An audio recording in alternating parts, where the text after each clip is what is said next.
Yeah, let's go for it. So, welcome, Simon. I've known you a long time now. I haven't been more than 10 years, no? Yeah, that's right. I think we met in 2012, 2012. maybe early Yeah, 2012. I don't know, January, February. I can't remember. yeah, that sounds right. Because I met you when I first arrived in London and I graduated like end of 2011. What Yeah, what was it? It was Unruly on Fashion Street, no? yeah, that's right. Playing football. Yeah, Hmm, yeah. I remember now. Yeah, how did you get on? I think someone maybe referred the internship program to me when I was working in the same building as Last FM near Pitfield Street. And I remember it being a paid internship, which I guess, is always something that stands out. Yeah, it was a paid internship, wasn't it? Yeah, operation Yeah. And then I did outreach. outreach. I think I was on outreach or something to do with just like finding bloggers, Yeah. which is kind of crazy if you think about like looking for bloggers back in 2012. I mean, who the Mm, fuck who was around then, Like you would have had like such random people that you found, like because obviously I'd say true. the majority of them are probably like out of business or something. Just he's like really because I think blogging like got really big like what 2009 to 2011. So like there was like a bit of a free form period of it, and everybody had a blog or people were trying to blog. Yeah, I kind of Yeah, miss those days. Those were kind of fun when there was still a bit of yeah, fun. unknownness. Now everything is like everything. There's too much. Yeah. And I think also, back then it was much more manual, like find a blog, find an email, reach out. I don't think now it's like all targeted ads, embedded stuff. Couldn't automate it back then. Yeah, exactly. So much of it would have been manual. In Yeah. every y- process, outreach, Yeah. data collection, and then like probably like adding the ad tags or whatever. But then Yeah. like then the metric, didn't we say that like the metrics are like super basic that they provided to like the Yeah. clients? Yeah, that's right. I mean, that's another thing. Like a lot of the metrics now didn't exist back then. So it was a lot of like invention, right? It was a lot like, I mean, I remember someone saying they like invented this metric like on the fly, Hmm. like I don't remember what it was, but like share through rate, like a blending different concepts. And I think, back then like agencies and the end clients didn't really weren't educated about it, so they couldn't understand it, distinguish it. Oh yeah, for sure, for sure. Uh, the business model of owning a blog network Yeah. is dead and gone. Cool. And then so you left Unruly, right? And then yeah, I mean, you've always been like involved in that East London startup scene, right? Yeah, I mean, the idea of East London and startup to me died a while ago. Probably like towards the end of 2013 and beginning of 2014. That's when like, the to me, well, at least to me, the concept of the Silicon Roundabout was over. Because Yeah, even before I started at Unruly, there was like, I don't know if you remember, they used to have these like Silicon Roundabout meetups, and people would just yeah, meet and they'd have the most bizarre concepts, and some of them would have like a shit ton of budget, and they would just like pay for drinks for everyone, and like there'd be free food. It was just like this yeah, bizarre uh, period of excess, and I remember like because like when I was in this building with Last FM, I shared desk space with like the City Mapper guys when it was just like two of them. I wow, remember that, and it was honestly like it wasn't just like once; it was like maybe a week or two or something. I remember that. yeah, And there was just like this like I guess influx of people with ideas, and I don't know, maybe in venture capitalism was like, yeah, whatever, just throwing into people's ideas, whatever. Um, but yeah, after Unruly, I worked for this like I guess it was a startup. It was just like two guys, one sales guy, one CEO, and it was just like kind of like a similar thing to Unruly with blogger networks, but it wasn't video focused. It was like sometimes homepage takeovers, and mm, HTML5 kind of stuff, basically finding like high traffic websites and going, oh, our client X wants to do like a homepage takeover, and then their budget is this, and then our company takes a cut, and then so does the blogger take a cut, and it's like I was the operations Ah, manager for that, I see. but Interesting. it was fucking boring, and Yeah. we were using this platform called OpenX or something. It was just really but I mean, I was like, fuck, I need the experience, and I don't know any better. Mm, And then I basically, it was like a mutual decision to end the contract because I didn't want to be an operations manager, and they knew that I didn't give a shit about the work. So like I think after a year and a half, I went to like an ad agency, Tag. I don't know if you remember. Um, mm, and then I worked for them for 3 years, and it was more like project management, but on a technical, well, not super technical, but technical enough to handle like HTML emails and ad tags and Adobe yeah. suites and all that.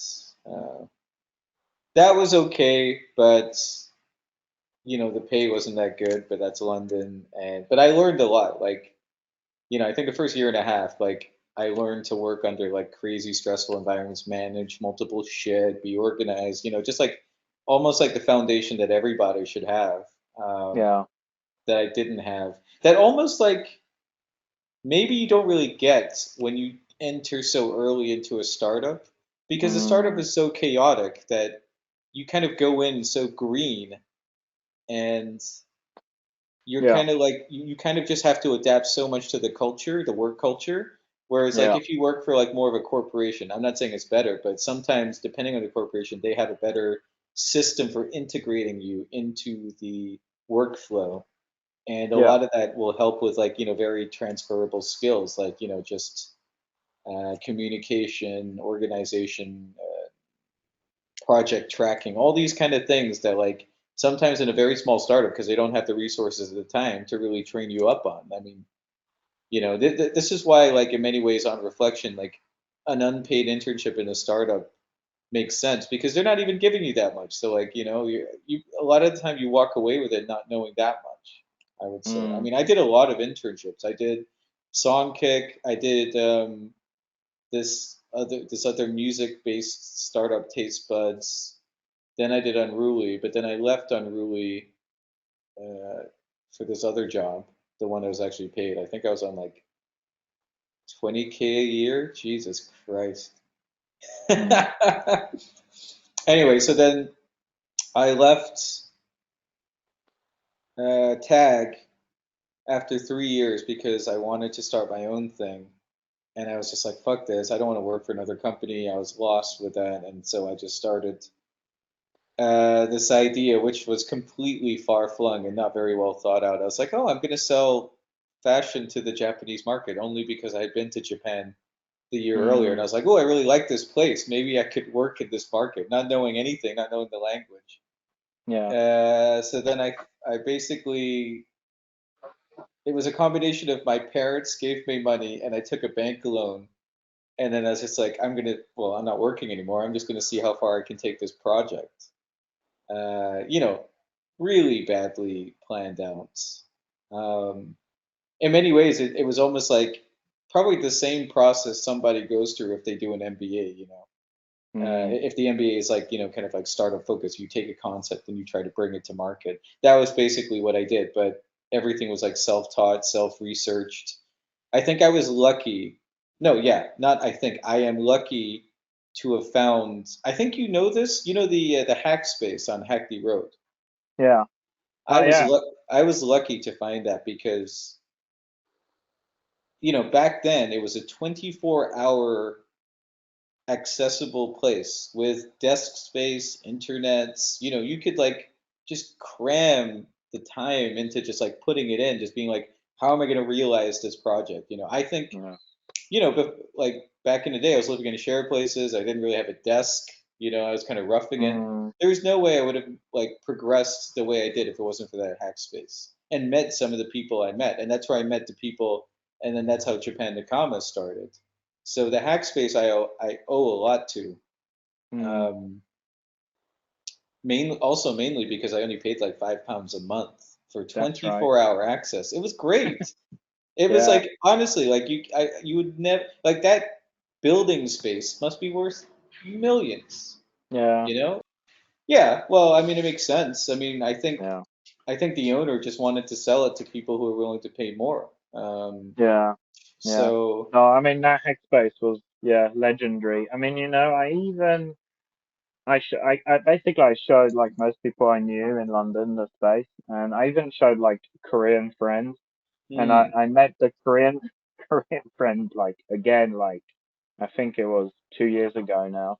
And this hmm, Korean friend, one of the first things they mentioned was the hackerspace, and only because I'd taken them there like for like 30 minutes, walk through, but they were like, yeah. it's like stuck to everybody's minds. Oh, for sure. Yeah, Yeah, I definitely had a good time there. You meet some weird people there too, some super yeah, weird people. yeah, But yeah. Some eccentric people for well, this sure. is what happens when you have a building that has 24-hour access. You get people showing up. I mean, honestly, like I must have clocked in on a good week, almost 12 hours a day there. I was really burning, or well, not earning, just burning. And I remember I would like walk home from the hackspace to my shitty council flat apartment on the corner of like Whitechapel High Street because I had to like reduce all my overheads once I left my job, and I had like Mm, a you know a reserve of money that was constantly yeah, being used up. I had no idea what I was doing. yeah. London's not an easy place to Well, not this was have, back in 2016, 2017. Imagine yeah, now someone doing the same thing as me. Well, there's no hack right, space, and yeah, rent is like in London, rent is like £1,000 a month. yeah. So, No, you'd have to go somewhere else. Yeah, yeah, or just live with your parents until yeah. you get that first deal. I don't know. Sure, sure. So yeah, so you started with the idea of bringing British fashion to Japan, right? And then at some Yeah, point you pivoted. Is that how it went? yeah, 100%. Yeah. Well, I think I just been doing the work for the sake of it, not realizing and seeing all the signals that maybe it wasn't viable, at least within my very limited skill set. And then I remember I took a 2 month trip. This is how frivolous I was with the money I had. I took a 2 month trip to Bordeaux. Uh, I don't know if you remember, but I told you I went to Bordeaux at one point. Um, Mm, and then I think I just got a different perspective, and then I saw it from the outside, and I was like, obviously it makes more sense because I'm in the UK to promote something Japanese to the people in the UK. And having already spoken to the people at Japan Nakama, they had an MVP. I mean, I wouldn't call it an MVP because it wasn't viable. They had some kind of product. I wouldn't call it a working product. There was like a mobile app for finding events in London, Japanese events in London. And this is where like, there was like the Dojo app and there were all these other apps where they're like, oh, find events in your city. And, mm, like it was that kind of business model, which I must admit is not very viable either. So we kind of worked on that project, and then mm, eventually like promoting and reaching out to restaurants and businesses and say, oh, you can be featured on the app if you pay X, or we'll use your discounts, trying to build a membership. I think we only got around like 5 or 6 thousand app users, which isn't bad for a budget of zero. yeah. Is that 5,000 just in London? I don't remember the demographics. It could have been all over the UK, Okay, could have yeah, been people outside of the UK. The point yeah. is, it was 5,000 users, which was pretty cool. And then what happened? So We you, did this. Sorry, so go you on. kind of joined this team, right? And they had this event app. Is that right? Yeah. Yeah. How many people were in that? Is two other guys? Yeah, two other founders, and then just like a miscellaneous group of people that they Hmm. got doing like random stuff. It was very unofficial, very like low key, There was no real structure to it, you know. It was almost like a really a pet project, Yeah. um, with the hopes of like striking it hot somewhere. But the thing is that you know, and of course you learn a lot of things along the way. Working with restaurants, especially Japanese restaurants, most restaurants don't have a budget. As a Yeah. marketing business with a No. tech product, you're not going to get that much out of them, unfortunately. So that happened. We did our own events, which we didn't make any money from, but we got like, I don't know, 10,000 people showing up to. But I didn't want to do like events management. I hated it. It's very Mm, stressful and I don't find it rewarding. yeah. Uh, so that happened. And then basically I remember like I was like, and remember I was juggling whilst this was happening. I ended up going back into the workforce as a freelancer in January Mm, 2018 whilst trying to promote work on this app project. A lot of my spare time was allocated to the app project, you know, just trying to get more. Basically, the idea was like grow, get more yeah. restaurants and Japanese related businesses on the app, get more users, do whatever I can in that process without any budget, which is just a lot of elbow grease, a lot of time. But Mm, I mean, honestly, I had a pretty crazy drive at the time. I don't know what it was. I think once I got a taste of like doing things outside the norm, like a 9 to 5, I was just hooked. right. And I worked for Gap. I was doing like freelance email marketing, and I'd never had any experience officially email marketing. So I basically had to embellish on my CV to tell to you know to say that, Yeah. oh yeah, I've done email marketing. I've done 3 years of it, which I hadn't done any. I mean, I Yeah. learned on my own when I was trying to work on like Japan. Sorry, my initial business of selling British stuff to Japanese people, and also when I was working on Japan Nakama, you know, which was literally like taught myself MailChimp, you know, drag and Yeah. drop. Didn't they ask you any questions? Like, I was like, yeah, I can do that, you know, and I think yeah. I, I'm pretty good at interviews. So, and you know, I always find with interviews, not that I've done one in a while, but the higher likelihood you are in an interview to direct it and to kind of like, you know, conduct it your way, the better you'll Yeah. kind of have an outcome. So, you know, of course, they have a set idea of questions they'll ask you. But what? They do 30 interviews, let's say a week. They're Yeah. bored about it, you know? They're bored with people just answering next question, answering next question. If you make it Yeah. interesting for them, which is basically make them look at what you want them to look at, but make it interesting rather than the stuff that are lacking, they'll remember you Mm, more in a more positive light, right? I got pretty good at interviews also over COVID, just for freelance stuff, you know? But I mm, actually find it's a lot easier to do interviews on Zoom than in person because in person maybe you're worried you're showing more body language that might reveal, whereas on video like it's I don't know, it's a lot more controlled. You feel just more in control. yeah, I agree. I agree. I mean, um, on video, you can look on the side and check your face and stuff, you know. yeah, I think I saw some videos where like people have like hacked. I think he was applying for goldsmiths or something and they asked him like questions and he's like repeating the question and then this program is like Yeah, I recording it. saw I that. remember I was completely broke. So I spent all my money. It was January 2018. And I was like, this was a Hail Mary. I was like, if I don't get this Gap job, then I have to really, I like, who knows what would have happened? I would have had to change my life significantly. I don't know. I got the job at Gap. The first 2 months was hell, because the woman who was handing it over to me was horrible. Like, I don't mean she was a bad worker. I mean, she just was a bad person. I remember she was really mean to me. And I Mm, and I didn't know email marketing, and so I had to learn and whilst deal with her. But then you know I would always see myself as a slow learner, but I'm very adaptive once I get it, and then you know eventually 2.5 months in, I was like, fuck, this is boring. But like it was just yeah, like that crazy you could do initial it. process, yeah. And then so this was a freelance job, and to be honest, I thought I was indispensable, but I wasn't because they let me go around June. But it might have had something to do with me because I kind of held them to ransom. I said, "Look, I know you need me, and I'm not meant to go on vacation, but I'm going to go to Japan, and I know Gap have an office in Japan, so I'm going to work from there." And you know, this is before the whole remote working Mm, thing, and they were not very happy with it. But I was like, "But you have an office there. Like, why can't I do it? I'll be 8 hours ahead. I'll be fine." yeah. Um, they didn't like it, but I don't think they had any other choice. Mm, So I basically did that and I worked from Japan, and it was great. yeah. Yeah. but there was no one else in the office that I needed to interact with. And frankly, it was quite empty. And it was like the air conditioner was turned up high. So I would just go to the pub and get drunk and then kind of do the work like a bit tipsy. But then when I came back to London, they were like, yeah, we're letting you go. I was like, yeah, I guess I would have expected it. And everyone didn't like me because I did that. I was like, I don't know if they don't like me because I did that or because they wanted to do that. They wish that Mm, they were able to work in Japan. I was like, well, don't ask, don't get, right? yeah, I didn't know. I didn't know you did that. Didn't so none of the Japanese people in Gap tried to speak to you?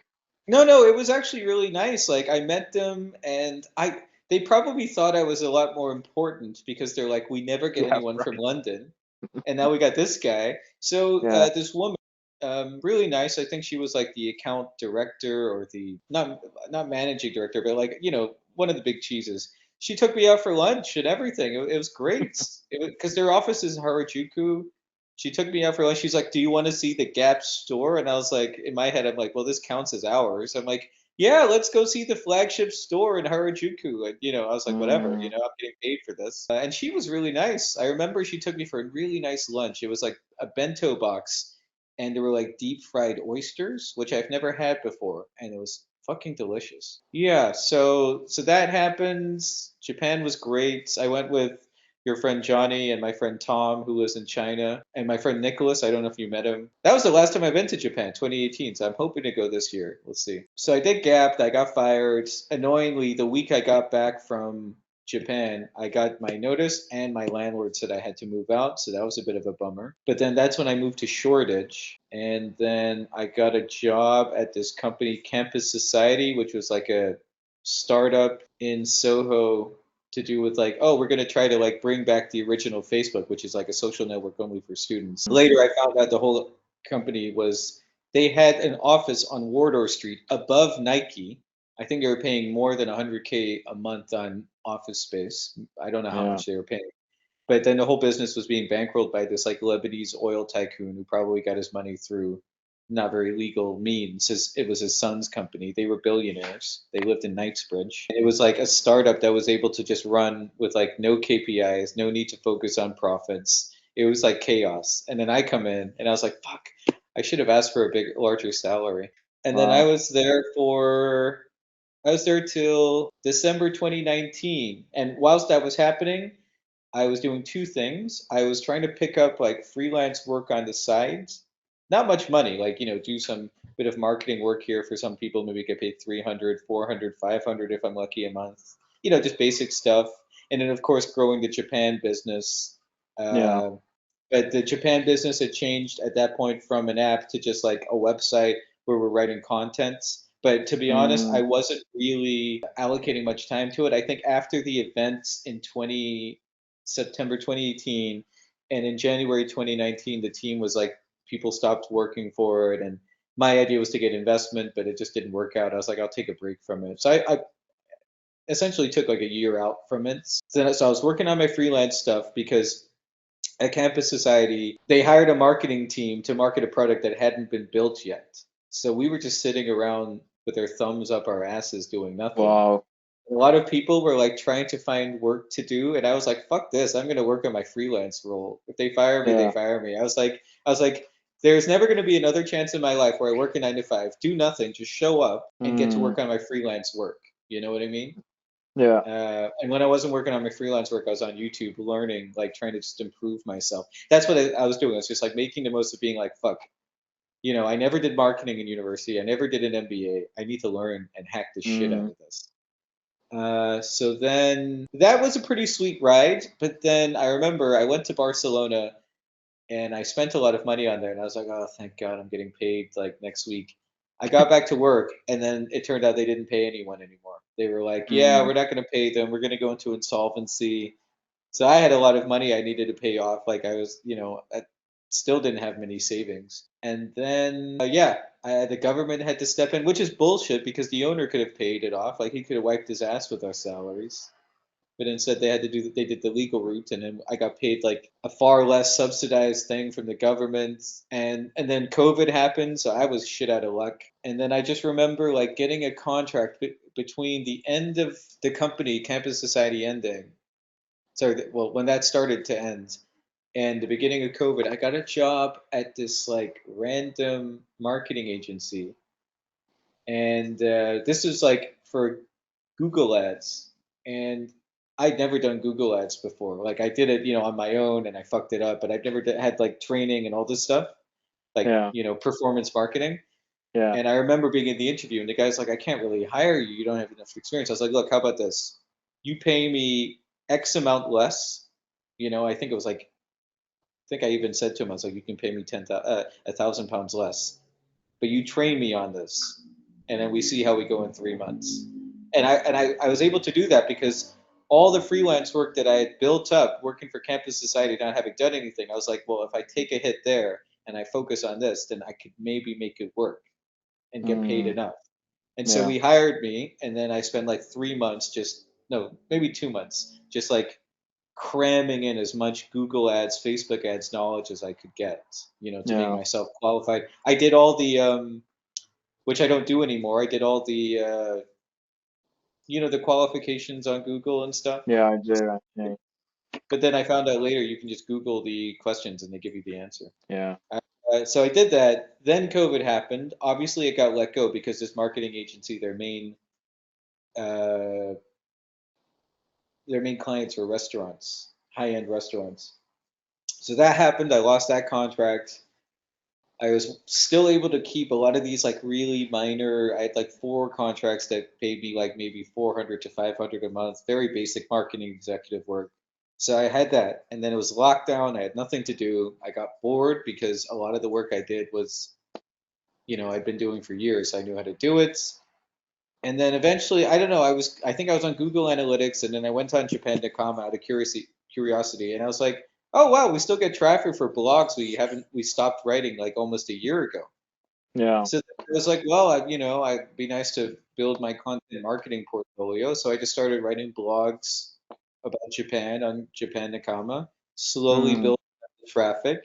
Eventually, I was like, oh, maybe I'll just, and then it occurred to me that there were a lot of people in lockdown with nothing to do, wanted to do something. So I just put up an ad on working startups. I was like, do you want to write for us? We got like dozens and dozens of people who like Japan, wanted to write about it. I started managing interns, churning out more content, just thinking of every mm, possible thing, keyword research. What can we write about with Japan? yeah. And over time, I think like 6 months in, we got to like over 10,000 visits. And then it kept growing there as just a content website. Yeah. And then eventually, me and my business partner, the other guy, the only other guy in that company, we were like, let's throw in affiliates. Let's throw in. And we started with Amazon affiliates, but we would create uh, product pages.